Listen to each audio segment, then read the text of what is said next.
On today's show, I'm really excited to announce my next guest. He's the co-founder of Sullen Art Collective, Jeremy Hanna. Yeah, man. What's up, man? Thanks for having me. This is cool. Yeah, are you digging it or what? I'm really digging it. That's I'm really cool, digging man. it. That's cool. You just getting out of work or? Yeah, I went ahead and worked a little bit late. Wifey was like, "You coming home beforehand?" And actually, we just jumped on a shotgun trip. We're gonna take the kids to Mammoth tomorrow. We try to do one snowboarding trip up in Mammoth every year with the in-laws, and it just so happens this weekend is the weekend. It's 4-day weekend with the kids.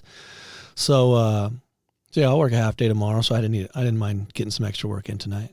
Oh, that's awesome, man. You guys are going to drive up? Yeah. That's so fun. I haven't been out there in many, many years. That's my one trip a year. My in-laws pay for everything. It's like a trip I don't want to miss because it's expensive, man. Oh, yeah. And You guys got like a cabin out there or something? they get us a cabin and, like lift tickets. Do you snowboard? I've done it a couple. I have a snowboarding story. I'll tell you. Yeah. Well, tickets I think are $150 a day. Times Wow. 4 for your family. Whoa. That's like Disneyland prices. Man, I was just gonna say that. I had no idea that there was that. Outrageous. It's that much? Yeah. Whoa. So yeah, when the in-laws every year they're like, "On us, let's go, let's do this." I'm like, "Let's not miss that snowboard trip to Mammoth," because Mammoth is the biggest in California. It's I mean, man, Mammoth is just it's another level. Yeah. But yeah, I went snowboarding once, man, and it was a bachelor party. Just once? Just once. Okay. Yeah. I always tell people you got to go at least 3 or 4 times. Okay, is that what it is? Yeah, your first time you're never gonna get the hang Well, of it. I got medevaced down with a so that's enough of that story, but basically I'm sorry to hear that. yeah, it wasn't like I was hurt, No broken bones. but I was bleeding, and I was bleeding a lot from my nose mostly, Oh damn. and it just looked worse than it was, so a snowmobile down. It was so embarrassing. That's funny. I remember my sister was with us one time and she took a spill and she broke her collarbone, but we didn't know that it was broken. And I was a jerk older brother, and I was probably, I don't know, she's 5 years younger than me, so she's probably like a late teenager. I was like early 20s or something, but I was like, do not be that person that gets sledded down from the That was me. I was such a dick.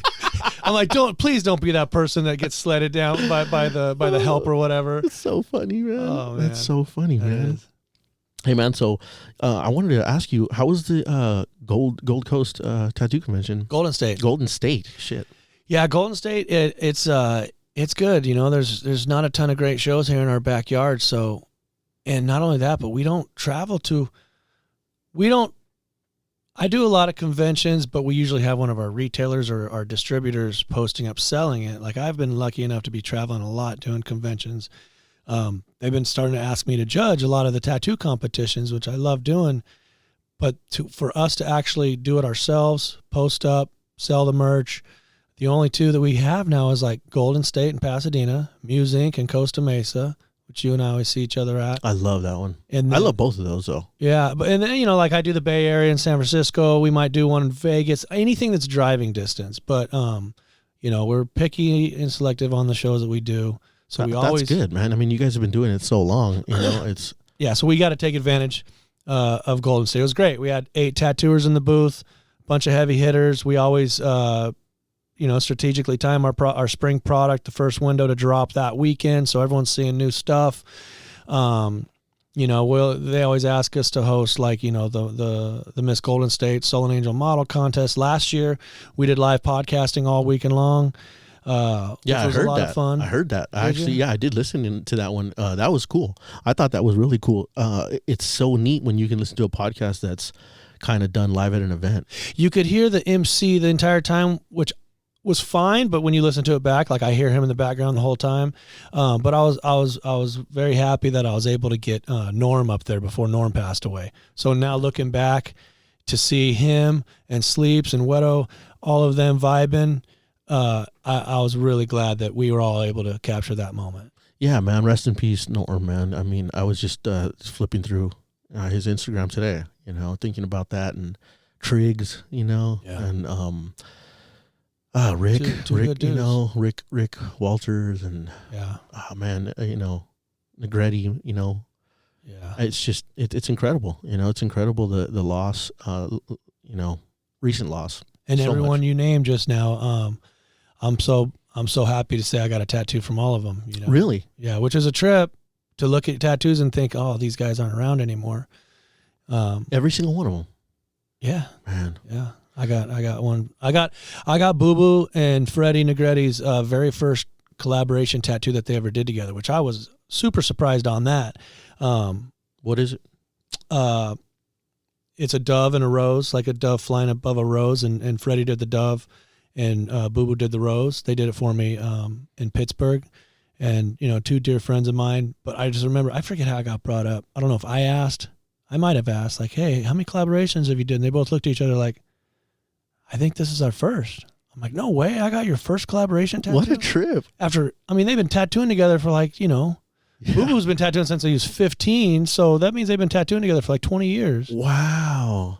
Yeah. That's very cool. That's a memorial piece in itself, man. I mean, that's what a great. When I got tattooed by Norm, I got an interesting story for that if you want to hear it. I'd love to hear it. All right, so this is when he was at Will Rise over on Fairfax, and I think it was probably 2012 or 11, but he tattooed. I got blessed up here on across my left shoulder pretty big, and I showed up and he's like, hey, I got just this little tiny finger tattoo. If you mind if I bang it out real quick? I'm like, oh, go ahead. And I don't know if you remember this, but there was this tattoo that went viral where this girl got Drake tattooed across her forehead. Yeah, I seen something. Huge black block lettering Drake. Yeah. And, and this was 2012. So this is before, of course, I think YouTube's out and stuff. But what happened was the dude who tattooed it works at Norm's shop. I forget his name. I think it's Kevin something. And so he tattooed it at his shop? Yeah. This girl comes in and she asks, I want to get Drake across my forehead. Well, it kind of went viral or whatever. It was seen a lot. Well, some hip-hop some hip-hop blog or something interviewed him, and he said, if I would have known it was the softest guy in hip-hop, I might have said no. And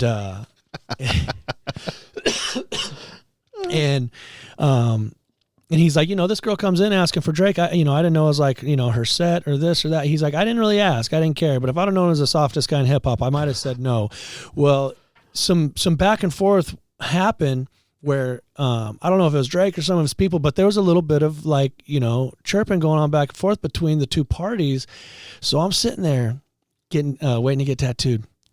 These two black dudes, they look like NFL players. These guys are monsters. These two big dudes come walking in and they're like, hey, it's Kevin here. I'm here to get tattooed. Kevin walks up from the back. He's like, I'm Kevin, but I don't have an appointment with you. And he's like, what are you looking to get? And the dude opens up his phone and he's showing something, but his hand's shaking. So Kevin sees, his adrenaline's going or whatever. So Kevin pulls a knife out and kind of opens it behind his back. Well, then these guys hear it and they start talking a bunch of gangster shit. They're just like, don't you ever speak Drake's name again, da da da da. And they're yelling at him. And these guys are beasts. These guys are big. I'm just thinking, his fans. No, they start talking shit, and then Norm stands up, and Norm's like, "Hey, this is my shop. What's going on? This don't concern you. Sit down." And they said their words. It was heated. They said their words to Kevin, and then they walked off, and we're all like, "What the fuck just happened?" But we kind of followed them out. And they hopped in a stretch Humvee, and it turns out Drake was in town, and he performed at the Golden Globes that night or something. No way. So it was Drake. I believe Drake 100%. Pulled up, sent his goons in 100% to scare these guys. And I'm sitting here thinking, I don't want to have to jump on these dudes' back. These guys are so big. They were big boys. What a great story, man. Yeah. And afterwards, of course, we're all like, what the fuck just happened? But Holy shit. He was in there, man. Oh yeah. I totally believe it. But to be there when Drake sends his goons in to intimidate the tattooer who's talking shit on him, I was like, wow, that really happens, huh? But what a way to hold your own, though, man. He's like, I'm gonna go out swinging. Yeah. For sure. What other way, right? Nothing happened. Yeah, man. But back to the a lot of the loss. I had a friend pass, a couple friends pass recently, and So all the no, yeah. I mean, it happens. It's unfortunate. Very sad. I'm not trying to shrug it off or anything, but so much loss. I just wanted to mention those things and say a quick rest in peace to all of those people that we've lost, and of course celebrities that we've lost, and so much loss recently, man. Kobe hit me a lot harder than I thought. Oh yeah, a lot of people, man. Like I dropped tears multiple days that week. Oh man, I'm a big Kobe fan. I got him tattooed on the back of my leg. I got a Kobe portrait that I got like 4 years ago from Steve Butcher. I didn't know that. Yeah. Wow. What is it? Is it just his portrait? It's his face? It's a famous picture where he's holding his jersey out, and you've seen it. And number 24 or number 8? It was 24. No. And I remember when I got it tattooed, like TMZ featured it, and then after he passed away, like ESPN posted it. People were tagging me and stuff. I don't know if you're familiar with Steve Butcher. Yeah. He's the go-to guy. He's a huge NBA athlete fan.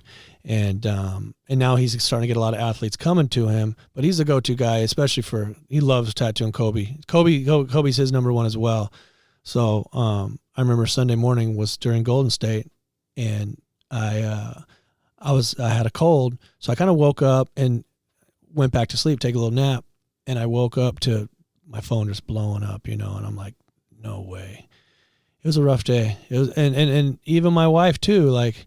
Every time we pull up, because we're at Golden State, we're at the convention, and then whenever we have a convention in town, we have all of our international artists in town. So I'm doing a lot of entertaining, as well as stacking up the content over at Sullen TV and filming videos. So I'm kind of off the grid for a few days, and it wasn't until like Wednesday, I'm just sitting there catching up on YouTube, Instagram, social, whatever, and you see like Shaq's first interview. Yeah. And he, the things that he said, like mad at himself for not, it makes you want to call your friends. It does. It makes you want to call your family. Like that's one thing with death is, I don't know, like almost like a breakup. Like every girl I ever broke up with, you learn something new. But death, it grounds you, and you just it doesn't. I don't want to say it doesn't last, but it kind of like for like that week afterwards, like.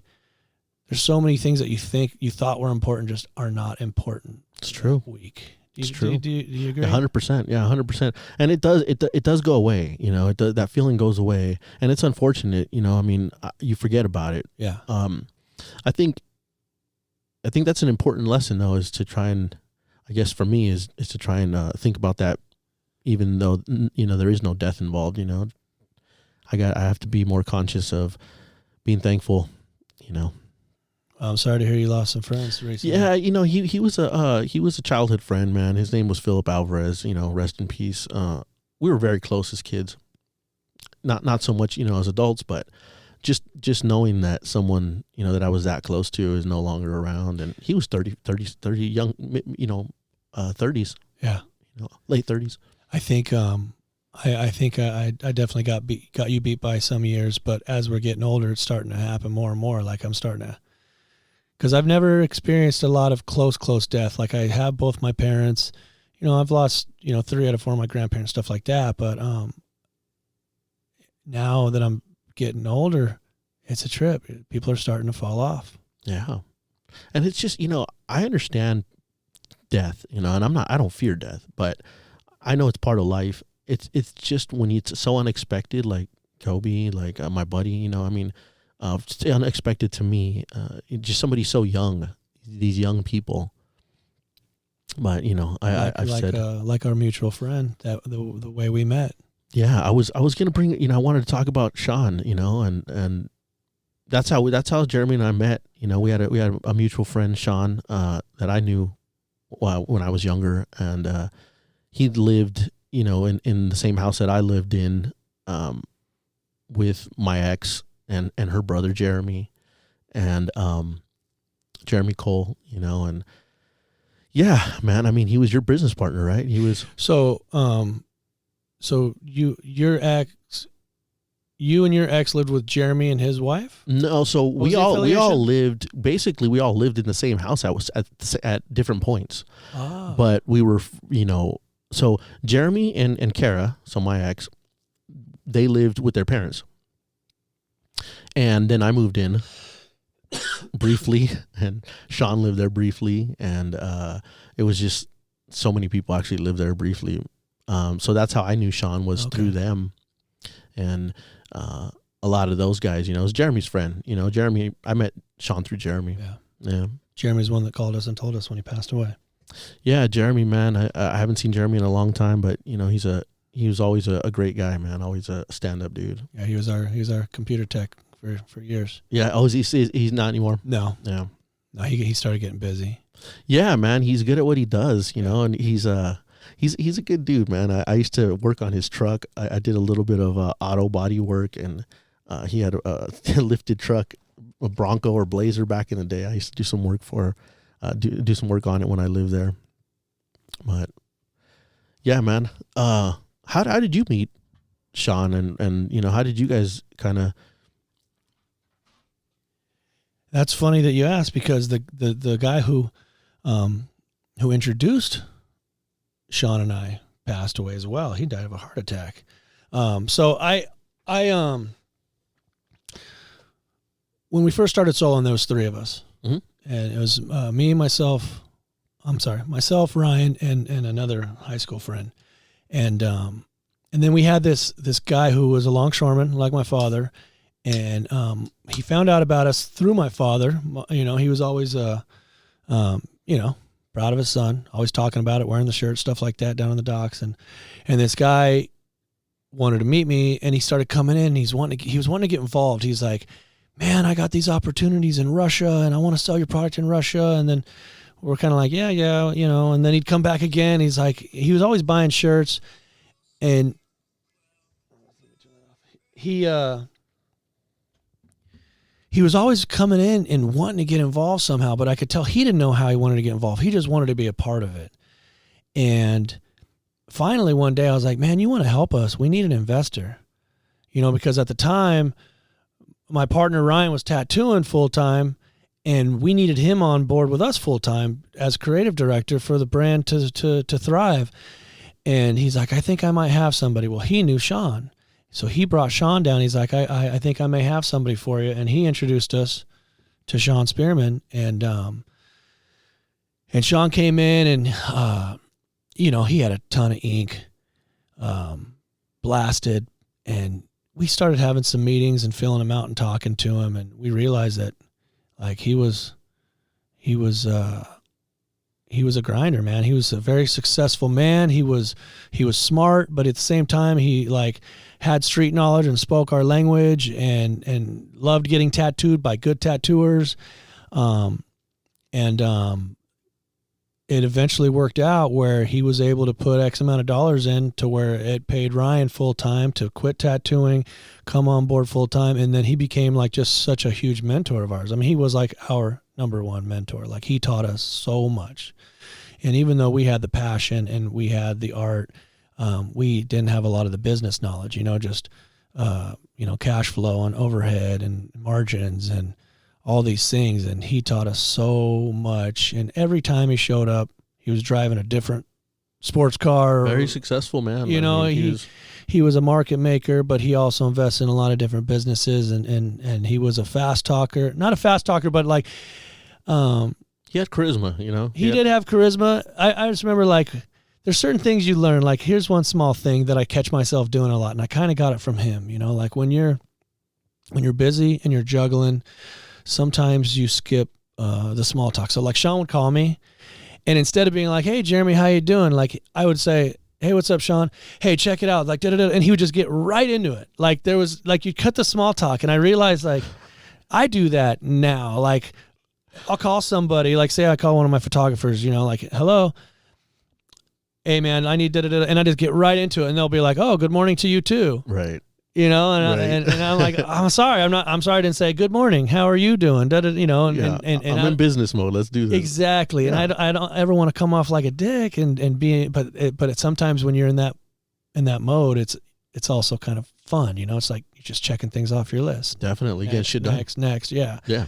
But Sean taught us a ton, and he had his fingers in so many things, and he was always so successful, and he was a family man, and he had a beautiful family. And, even though, he cussed like a sailor and got tattoos, he was still a believer, like I know he went to church with his family and he was involved. And so that caught me off guard. Like I did not expect that to happen. Yeah. And, when I knew him and when we, were growing up and where we lived, that was rough, man. I mean, he had that street smart too. Yeah. I mean, we, the house that we shared and that we lived in, that house was in the hood, man.